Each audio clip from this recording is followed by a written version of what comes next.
कि एक्सरसाइज वजन बढ़ाता भी है और घटाता भी है। इसलिए जब तक कि आपको ये पता ना हो कि कौन सी एक्सरसाइज वजन बढ़ाती है और कौन सी घटाती है, तब तक कि आपके शरीर को एक्सरसाइज करने का सही फायदा मिल ही नहीं सकता। इसलिए इस वीडियो को हम 2 हिस्से में डिवाइड करेंगे। वीडियो के पहले हिस्से में हम वजन बढ़ाने वाली एक्सरसाइज के 10 नियम के बारे में बात करेंगे, जिसे आपको हमेशा ख्याल रखना है। और वीडियो के दूसरे हिस्से में हम उन खास तरह की एक्सरसाइज के बारे में जानेंगे जो कि वजन बढ़ाने में बहुत मदद करती है। सबसे पहले बात करते हैं वजन बढ़ाने के लिए की जाने वाली एक्सरसाइज के नियम के बारे में। पहला नियम दोस्तों, एक्सरसाइज 2 तरह की होती है। एक है हाई इंटेंसिटी कार्डियो, जिसे भाग दौड़ वाली या तेज रफ्तार में की जाने वाली एक्सरसाइज भी कहा जा सकता है, और इस तरह की एक्सरसाइज ज्यादातर वजन घटाने के लिए ज्यादा फायदेमंद होती है। दूसरा है वेट लिफ्टिंग या मसल टारगेटिंग एक्सरसाइज। इस एक्सरसाइज में भारी वजन उठाकर शरीर के अलग अलग हिस्से की मसल्स पर जोर डाला जाता है, जिससे कि शरीर में गोश्त की मात्रा भी धीरे धीरे बढ़ने लगती है। इसलिए अगर आपको सही तरह से वजन बढ़ाना है तो तेज रफ्तार वाली एक्सरसाइज कम और मसल टारगेटिंग एक्सरसाइज ज्यादा करना चाहिए। दूसरा नियम, मसल टारगेटिंग एक्सरसाइज में शरीर की मांसपेशियों पर जोर डालना होता है, इसलिए इस तरह की एक्सरसाइज ज्यादातर जिम में ही किया जाता है। लेकिन क्योंकि आपको घर पे ही एक्सरसाइज करना है, इसलिए आपके पास कोई ऐसी चीज जरूर होना चाहिए जिससे कि शरीर की मसल्स पर जोर डाला जा सके, और इसके लिए रेजिस्टेंस बैंड का इस्तेमाल करना एक बहुत ही बेहतर ऑप्शन हो सकता है। क्योंकि आप शुरुआती दौर में जिम जाकर जो भी एक्सरसाइज करते हैं वो सभी एक्सरसाइज की मदद से घर में ही आसानी से किया जा सकता है। रेजिस्टेंस बैंड आपको ऑनलाइन आसानी से मिल जाएगा, जिसे आप डिस्क्रिप्शन में दिए लिंक को फॉलो करके भी खरीद सकते हैं। रेजिस्टेंस बैंड के पैकेट में एक door anchor, 2 ankle straps, 2 handle और 5 अलग अलग पावर के रेजिस्टेंस बैंड मिलते हैं। आप चाहे तो सिंगल बैंड वाला रेजिस्टेंस बैंड भी खरीद सकते हैं। तीसरा नियम, हर एक्सरसाइज का पहला सेट आपको सिंगल रेजिस्टेंस बैंड के साथ ही करना चाहिए, और अगले सेट में आप अपनी ताकत के हिसाब से 2, 3, 4 या फिर 5 रेजिस्टेंस बैंड को एक साथ लगाकर भी इस्तेमाल किया जा सकता है। ख्याल रहे कि आपको उतना ही रेजिस्टेंस बैंड के साथ एक्सरसाइज करना है जिससे कि आपकी एक्सरसाइज के सही तरीके में कोई गड़बड़ी ना आए। चौथा नियम, कोई भी एक्सरसाइज करने से पहले दोनों साइड के रेजिस्टेंस बैंड की दूरी बराबर जरूर कर लें। पांचवा नियम, एक्सरसाइज करते वक्त ब्रीदिंग टेक्निक का इस्तेमाल करना भी बहुत जरूरी होता है। रेजिस्टेंस बैंड को ढील छोड़ते वक्त आपको नाक से सांस अंदर भरना चाहिए और फिर मुंह से सांसें छोड़ते हुए आपको रेजिस्टेंस बैंड को खींचना चाहिए, लेकिन कभी भी आपको सांसों को अंदर रोक कर नहीं रखना चाहिए। छठा नियम, हर 2 एक्सरसाइज के बीच आपको 1 मिनट का रेस्ट टाइम जरूर रखना चाहिए।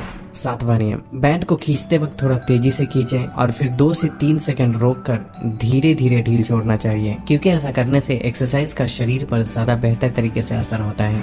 आठवां नियम, अगर आप बिगिनर हैं यानी पहली बार एक्सरसाइज की शुरुआत कर रहे हैं, तो ऐसे में आपको पहले 10 से 15 दिनों तक सिर्फ एक रेजिस्टेंस बैंड के साथ ही एक्सरसाइज करना चाहिए, और जैसे जैसे आपकी पावर बढ़ती है आप रेजिस्टेंस बैंड के नंबर को भी बढ़ा सकते हैं। 9वां नियम, एक्सरसाइज करने के दौरान रेजिस्टेंस बैंड को खींचते वक्त आप अपने शरीर को टाइट रखें।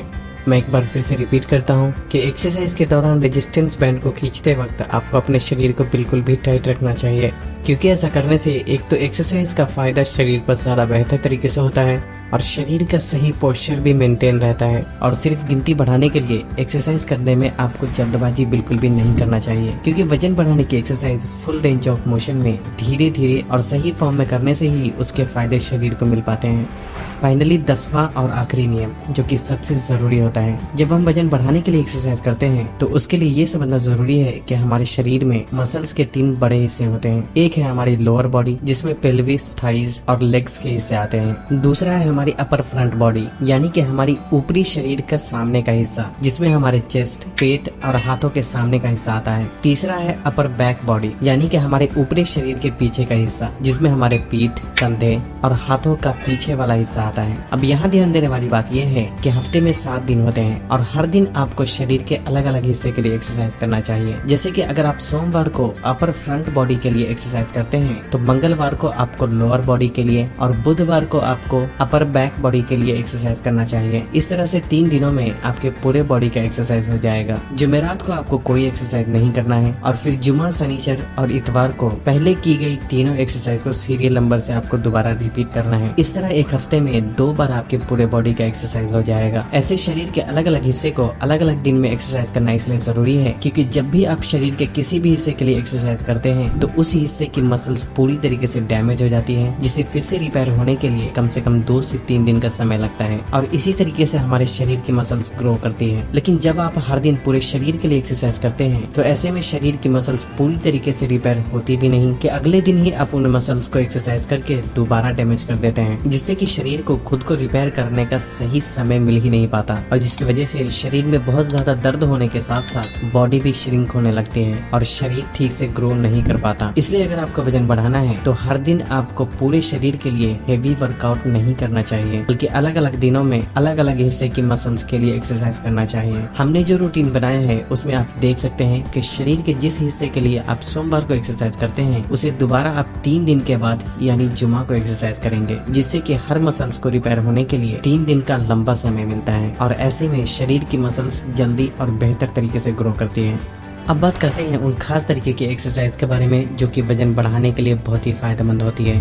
पहला दिन दोस्तों, पहले दिन आपको चेस्ट, एब्स और ट्राइसेप्स को टारगेट करने वाली एक्सरसाइज करना है, जिसमें शुरुआत हम चेस्ट वर्कआउट से करेंगे क्योंकि चेस्ट की मसल बड़े साइज की होती है। एक्सरसाइज की शुरुआत हमेशा ही आपको 4 से 5 मिनट की वार्म अप एक्सरसाइज से करना चाहिए। बेसिकली वार्म अप एक्सरसाइज शरीर को गर्म करने का काम करता है ताकि शरीर की मसल्स फ्री हो सके और एक्सरसाइज करने में आसानी हो, और ऐसा इसलिए भी करना जरूरी है क्योंकि बिना वार्म अप के डायरेक्ट हेवी एक्सरसाइज करने से स्ट्रेच मार्क्स और दूसरी इंजरी होने के चांसेस रहते हैं। वार्म अप कंप्लीट होने के बाद आपको चेस्ट के लिए 4 एक्सरसाइज करना है, जिसमें पहली एक्सरसाइज है चेस्ट प्रेस। ये एक्सरसाइज जिम में कुछ इस तरीके से किया जाता है जो कि ज्यादातर चेस्ट के बीच के हिस्से को टारगेट करता है। इस एक्सरसाइज को घर में ही करने के लिए सबसे पहले आपको रेजिस्टेंस बैंड के पैकेट में इस तरह की एक चीज मिलेगी जिसे डोर एंकर कहा जाता है। इसे आप दरवाजे के चौखट के गैप में डालकर अपने सीने की बराबरी की ऊंचाई पर प्लेस करके दरवाजे को लॉक कर दें। दोनों साइड के बैंड की दूरी बराबर कर लें और फिर एक्सरसाइज की शुरुआत करें। रेजिस्टेंस बैंड को खींचते वक्त आपको अपनी चेस्ट की मसल्स को टाइट करने की कोशिश करना चाहिए। इस एक्सरसाइज का आपको कम से कम 3 सेट जरूर करना चाहिए। हर सेट में रिपीटेशन आप अपने कैपेसिटी के हिसाब से कर सकते हैं, लेकिन कम से कम 12 से 15 रिपीटेशन आपको जरूर करना चाहिए। एक्सरसाइज करते वक्त आपका हाथ, पैर और शरीर सही पोजीशन में होना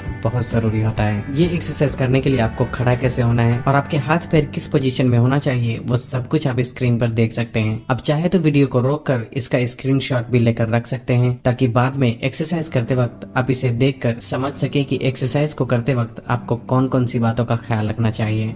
दूसरी एक्सरसाइज है चेस्ट इंक्लाइन प्रेस। ये एक्सरसाइज बिल्कुल पहले बताई गई एक्सरसाइज की तरह ही की जाती है, बस फर्क ये होता है कि इसमें डोर एंकर का प्लेसमेंट दरवाजे के नीचे की तरफ फिक्स करना होता है और एक्सरसाइज करते वक्त हाथ सीने के सामने आने के बजाय ऊपर की तरफ उठाया जाता है, जिससे कि ये एक्सरसाइज चेस्ट के ऊपरी हिस्से को टारगेट करता है। इस एक्सरसाइज का भी आपको कम से कम 3 सेट जरूर करना चाहिए। इस एक्सरसाइज को भी करते समय सही फॉर्म और हाथ पैर के सही पोजीशन का खास ख्याल रखें। तीसरी एक्सरसाइज है चेस्ट डिक्लाइन प्रेस। ये एक्सरसाइज भी बिल्कुल पहले बताई गई एक्सरसाइज की तरह ही की जाती है, बस फर्क ये है कि इस एक्सरसाइज में डोर एंकर नीचे के बजाय कंधे की ऊंचाई पर प्लेस किया जाता है और रेजिस्टेंस बैंड को ऊपर के बजाय नीचे की तरफ खींचना होता है, और जिससे कि ये एक्सरसाइज चेस्ट के निचले वाले हिस्से को टारगेट करता है। रेजिस्टेंस बैंड को खींचते वक्त आप अपने चेस्ट की मसल्स को टाइट करने की कोशिश करें। इस एक्सरसाइज के भी आपको 3 सेट जरूर करने चाहिए। बाकी आपके हाथ पैर की पोजीशन किस तरीके से होनी चाहिए वो आप स्क्रीन पर देख सकते हैं। चौथी एक्सरसाइज है चेस्ट फ्लाई। ये एक्सरसाइज जिम में कुछ इस तरीके से किया जाता है जो कि लगभग पूरे चेस्ट को टारगेट करता है। इसे घर में करने के लिए आपको डोर एंकर को सीने की ऊंचाई पर प्लेस करना चाहिए और फिर एक्सरसाइज की शुरुआत करना चाहिए। अगर आप ठीक से ध्यान देकर देखें तो पिछली सभी एक्सरसाइज में दोनों हाथों के अंगूठे अंदर की तरफ थे, जबकि इस एक्सरसाइज में दोनों अंगूठा ऊपर की तरफ होता है। एक्सरसाइज को करते वक्त आपको अपना एल्बो ज्वाइंट एक ही जगह पर लॉक करके रखना चाहिए और अपने शोल्डर ज्वाइंट को मूव करते हुए एक्सरसाइज को परफॉर्म करना चाहिए। इस एक्सरसाइज का भी आपको कम से कम 3 सेट जरूर करना चाहिए और एक्सरसाइज को करते वक्त हाथ पैर और शरीर की पोजीशन को आपको किस तरीके से रखना है वो आप स्क्रीन पर देख करके समझ सकते हैं। इसके साथ ही चेस्ट के लिए की जाने वाली एक्सरसाइज कंप्लीट हो जाती है। 2-3 मिनट रेस्ट करने के बाद आपको एब्स यानी पेट के हिस्से के लिए एक्सरसाइज करना है, जिसमें पहली एक्सरसाइज है नी एब्स क्रंचेस। इस एक्सरसाइज को घर में ही करने के लिए डोर एंकर को दरवाजे के एकदम ऊपर प्लेस करना चाहिए और उसके बाद घुटनों के बल बैठकर एक्सरसाइज को कुछ इस तरीके से परफॉर्म करना चाहिए जैसा कि वीडियो में दिखाया गया है। इस एक्सरसाइज का भी आपको कम से कम 3 सेट जरूर करना चाहिए। एक्सरसाइज को करते वक्त अपने पेट के हिस्से को टाइट, हाथ पैर और शरीर को सही पोजीशन में रखना चाहिए, जो कि आप स्क्रीन पर भी देख सकते हैं। एब्स के लिए की जाने वाली दूसरी एक्सरसाइज है ऑब्लिक ट्विस्ट। ये एक्सरसाइज ऑब्लिक मसल्स यानी आपके पेट के दोनों साइड के हिस्से को टारगेट करके कोर को स्ट्रॉन्ग करने का काम करता है। इसे घर में करने के लिए आपको डोर एंकर सीने की ऊंचाई पर प्लेस करके हाथों को बिल्कुल सीधा रखते हुए बॉडी को बीच से ट्विस्ट करना चाहिए और एक साइड होने के बाद दूसरे साइड के लिए भी आपको उसी तरीके से एक्सरसाइज करना चाहिए। इस एक्सरसाइज का भी आपको कम से कम 3 सेट जरूर करना चाहिए और एक्सरसाइज करते वक्त आपको अपने शरीर, हाथ और पैर को सही पोजीशन में रखना चाहिए। इसके साथ ही एब्स के लिए की जाने वाली एक्सरसाइज कंप्लीट होती है। 2-3 मिनट रेस्ट करने के बाद अगली एक्सरसाइज आपको ट्राइसेप्स मसल्स के लिए करना है, जिसमें पहली एक्सरसाइज है पुल डाउन ट्राइसेप। एक्सरसाइज को करने के लिए आपको एंकर पॉइंट दरवाजे के एकदम ऊपर प्लेस करना चाहिए और उसके बाद रेजिस्टेंस बैंड को बराबर करके दोनों हाथों से आपको कुछ इस तरीके से नीचे की तरफ खींचना चाहिए। रेजिस्टेंस बैंड को नीचे की तरफ खींचते वक्त आप अपने ट्राइसेप्स मसल्स को टाइट करने की कोशिश करें। इस एक्सरसाइज का आपको कम से कम 4 सेट जरूर करना चाहिए। एक्सरसाइज को करते वक्त आपके हाथ, पैर और शरीर का सही पोजीशन में होना बहुत जरूरी होता है, जो कि आप वीडियो को रोक कर भी स्क्रीन पर देख सकते हैं। दूसरी एक्सरसाइज है ट्राइसेप्स किक बैक। ये एक्सरसाइज जिम में कुछ इस तरीके से किया जाता है, जो कि ट्राइसेप्स की पूरी मसल्स को अच्छे तरीके से टारगेट करता है। इस एक्सरसाइज को घर में करने के लिए सबसे पहले रेजिस्टेंस बैंड में लगे हैंडल को कुछ इस तरीके से मूव कर लें। उसके बाद डोर एंकर को कमर की ऊंचाई पर प्लेस करके थोड़ा आगे की तरफ झुककर रेजिस्टेंस बैंड को तेजी से पीछे की तरफ खींचना चाहिए। रेजिस्टेंस बैंड को खींचते वक्त अपने ट्राइसेप्स मसल को टाइट करने की कोशिश करें। ख्याल रखें कि आपकी पीठ सीधी और शोल्डर ज्वाइंट बिल्कुल एक ही जगह पर लॉक रहना चाहिए। इस एक्सरसाइज का भी आपको कम से कम 4 सेट जरूर करना चाहिए। बाकी के आपके हाथ, पैर और शरीर किस पोजीशन में होना चाहिए वो आप स्क्रीन पर वीडियो को रोककर भी देख सकते हैं। इसी के साथ आपके पहले दिन की एक्सरसाइज पूरी तरीके से कंप्लीट होती है। दूसरा दिन दोस्तों, दूसरे दिन आपको लोअर बॉडी के लिए एक्सरसाइज करना है। दोस्तों, शरीर में मसल मास की मात्रा को बढ़ाने के लिए जांघ और पैरों के लिए की जाने वाली एक्सरसाइज बहुत जरूरी होती है, क्योंकि इस तरह की एक्सरसाइज को करने से ही शरीर में HGH और टेस्टोस्टेरोन जैसे हार्मोन ज्यादा मात्रा में रिलीज होते हैं, जो कि शरीर में मसल मास की मात्रा को बढ़ाने का काम करता है। 4 से 5 मिनट वार्म अप करने के बाद लोअर बॉडी के लिए जो पहली एक्सरसाइज आपको करनी है वो है स्क्वाट्स बिना रेजिस्टेंस बैंड के। ये एक्सरसाइज बहुत ही पावरफुल एक्सरसाइज होती है, लेकिन ज्यादातर लोग इसे करने में बहुत सारी गलतियां करते हैं। कुछ लोग इस एक्सरसाइज को करते वक्त घुटनों को जबरदस्ती अंदर की तरफ लाने की कोशिश करते हैं, तो कुछ लोग नीचे बैठते वक्त इतना ज्यादा नीचे चले जाते हैं कि फिर उठना ही मुश्किल हो जाता है, जिससे कि बैक इंजरी होने के चांसेस बहुत ज्यादा रहते हैं। सही तरीका तो यह है कि सबसे पहले आपके दोनों पैरों के बीच की दूरी आपके कंधे के चौड़ाई के बराबर होनी चाहिए और साथ ही दोनों पैरों के अंगूठे बाहर की तरफ होना चाहिए। नीचे बैठते वक्त पीठ अंदर और दोनों पैर के घुटने भी बाहर की तरफ होने चाहिए। आपके जांघ बिल्कुल घुटने के बराबर में 90 डिग्री एंगल पर होना चाहिए और आपके दोनों घुटने पैरों के अंगूठे को कभी भी क्रॉस नहीं करना चाहिए। इस तरह से आपको इस एक्सरसाइज का कम से कम 3 सेट जरूर करना चाहिए। लोअर बॉडी के लिए की जाने वाली दूसरी एक्सरसाइज है स्क्वाट्स रेजिस्टेंस बैंड के साथ। ये एक्सरसाइज बिल्कुल पहले की तरह की जाने वाली एक्सरसाइज के जैसी ही होती है, बस फर्क ये है कि इसे रेजिस्टेंस बैंड के साथ करना होता है, जिससे कि एक्सरसाइज के इफेक्ट और भी ज्यादा बढ़ जाते हैं। इस एक्सरसाइज का भी आपको कम से कम 3 सेट जरूर करना चाहिए। बाकी सब कुछ आपको पहली एक्सरसाइज की तरह ही ध्यान में रखना है।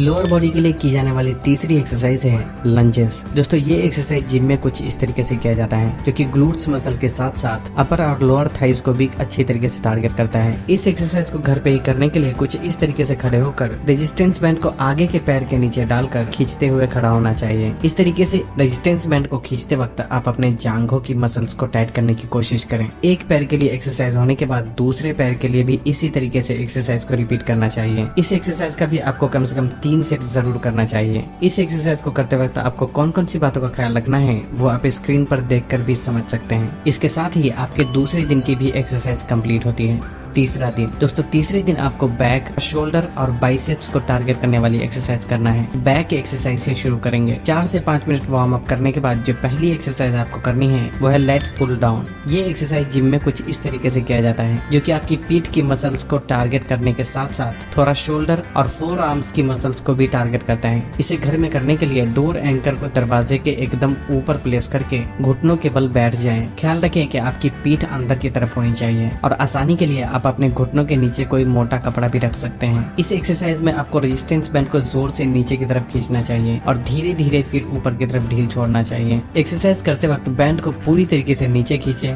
और पीठ की मसल्स को टाइट करने की कोशिश करें। इस एक्सरसाइज का आपको कम से कम 4 सेट जरूर करना चाहिए। दूसरी एक्सरसाइज है क्रॉस बॉडी रो। इस एक्सरसाइज को घर में करने के लिए सबसे पहले आपको रेजिस्टेंस बैंड के बीचों बीच खड़े हो जाना चाहिए और उसके बाद आप बैंड को इतनी दूरी पर पकड़े कि आपको खींचते वक्त पूरा पावर मिल सके। इस एक्सरसाइज को करते वक्त पीठ अंदर और बॉडी को टाइट रखने के साथ साथ अपने हाथ और पैर के सही पोजीशन का भी खास ख्याल रखना बहुत जरूरी होता है, जो कि आप स्क्रीन पर देख सकते हैं। इस एक्सरसाइज का भी आपको कम से कम 4 सेट जरूर करना चाहिए। इसी के साथ आपकी बैक एक्सरसाइज कंप्लीट होती है। 2 मिनट के लिए रेस्ट करने के बाद अगली एक्सरसाइज आपको शोल्डर मसल्स के लिए करना है, जिसके लिए पहली एक्सरसाइज है शोल्डर प्रेस। ये एक्सरसाइज को जिम में कुछ इस तरीके से किया जाता है, जो कि शोल्डर की पूरी मसल्स को टारगेट करता है। इसे घर में करने के लिए रेजिस्टेंस बैंड के बीचों बीच खड़े होकर एक्सरसाइज को परफॉर्म करना चाहिए और खासकर अपने दोनों हाथों के पोजीशन पर पूरा ध्यान रखना चाहिए। अगर इस एक्सरसाइज को करते वक्त रेजिस्टेंस बैंड छोटा पड़ता है तो ऐसे में घुटनों के बल खड़े होकर भी एक्सरसाइज को परफॉर्म किया जा सकता है। इस एक्सरसाइज का भी आपको कम से कम 3 सेट जरूर करना चाहिए। शोल्डर के लिए जो दूसरी एक्सरसाइज होती है वो है फ्रंट रेजेस। ये एक्सरसाइज फ्रंट शोल्डर की मसल्स को टारगेट करता है। इसे घर में करने के लिए रेजिस्टेंस बैंड के बीचों बीच खड़े होकर एक्सरसाइज को परफॉर्म करना चाहिए। रेजिस्टेंस बैंड को खींचते वक्त आप अपने शोल्डर की मसल्स को टाइट करने की कोशिश करें। एक्सरसाइज करते वक्त आपको अपने हाथ, पैर और शरीर को किस तरीके से रखना है वो आप स्क्रीन पर देख सकते हैं। इस एक्सरसाइज का भी आपको कम से कम 3 सेट जरूर करना चाहिए।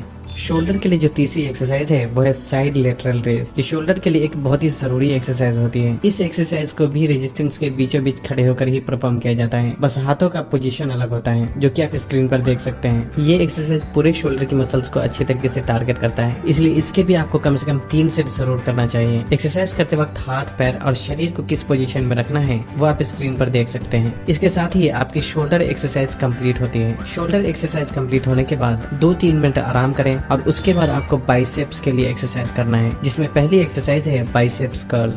इस एक्सरसाइज को जिम में कुछ इस तरीके से किया जाता है, जो कि बाइसेप्स की मसल को अच्छी तरीके से टारगेट करता है। इसे घर में करना भी बहुत ही आसान होता है, क्योंकि इस एक्सरसाइज को भी रेजिस्टेंस के बीचों बीच खड़े होकर ही परफॉर्म किया जाता है। एक्सरसाइज करते वक्त इस बात का ख्याल रखें कि आपको अपने शोल्डर ज्वाइंट को बिल्कुल एक ही जगह लॉक और एल्बो ज्वाइंट को मूव करते हुए एक्सरसाइज को परफॉर्म करना चाहिए। इस एक्सरसाइज को करते वक्त हाथों को जितना आप मोड़ सकते हैं उतना मोड़ना चाहिए और बैंड को खींचते वक्त बाइसेप्स की मसल को टाइट करने की कोशिश करना चाहिए। ये एक्सरसाइज आपके बाइसेप्स मसल्स को बहुत अच्छे तरीके से टारगेट करता है, इसलिए इस एक्सरसाइज का आपको कम से कम 4 सेट जरूर करना चाहिए। एक्सरसाइज करते वक्त आपके हाथ, पैर और शरीर किस पोजीशन में होना चाहिए वो आप स्क्रीन पर देख सकते हैं। बाइसेप्स के लिए जो दूसरी एक्सरसाइज है वो है हैमर कर्ल। ये एक्सरसाइज बाइसेप्स और फोर आर्म्स दोनों मसल्स को टारगेट करता है। इस एक्सरसाइज को ठीक से करने के लिए सबसे पहले आपको रेजिस्टेंस बैंड में लगे हैंडल को कुछ इस तरीके से मूव कर लेना चाहिए और उसके बाद इस एक्सरसाइज को परफॉर्म करना चाहिए। ख्याल रखें कि इस एक्सरसाइज को भी करते वक्त आपके शोल्डर ज्वाइंट एक ही जगह लॉक और एल्बो ज्वाइंट को मूव करते हुए आपको एक्सरसाइज को परफॉर्म करना चाहिए। इस एक्सरसाइज को करते वक्त पीठ को एक ही जगह पर बिल्कुल सीधा रखकर सिर्फ अपने हाथों का इस्तेमाल करते हुए एक्सरसाइज को परफॉर्म करना चाहिए। रेजिस्टेंस बैंड को खींचते वक्त अपनी बाइसेप्स मसल को पूरी तरीके से टाइट करने की कोशिश करें और पीठ को बिल्कुल ही सीधा रखें। इस एक्सरसाइज का भी कम से कम 4 सेट आपको जरूर करना चाहिए। इसी के साथ आपके तीसरे दिन की भी एक्सरसाइज पूरी तरीके से कंप्लीट होती है। हफ्ते के चौथे दिन आपको छुट्टी रखना है, जैसा कि मैंने पहले ही बताया, और उसके बाद 5वें, 6ठे और 7वें दिन पहले की गई तीनों एक्सरसाइज को आपको बारी बारी से रिपीट करना चाहिए। इस तरीके से आपको हफ्ते में 6 दिन एक्सरसाइज करना है और बीच में 1 दिन आपकी छुट्टी रहेगी। लेकिन सही तरीके से वजन बढ़ाने के लिए एक्सरसाइज करना ही काफी नहीं होता, बल्कि एक्सरसाइज से पहले और बाद में आपको क्या खाना चाहिए और पूरे दिन खाए जाने वाले खाने पर भी ध्यान देना बहुत जरूरी होता है, जिसके बारे में हम इंशाल्लाह आगे आने वाली वीडियो में बात करेंगे। तो बस आज के लिए इतना ही। अगर वीडियो पसंद आई हो तो इसे लाइक और शेयर करके चैनल को सब्सक्राइब करना भी ना भूलें और तब तक के लिए अपना ख्याल रखें। अल्लाह हाफिज।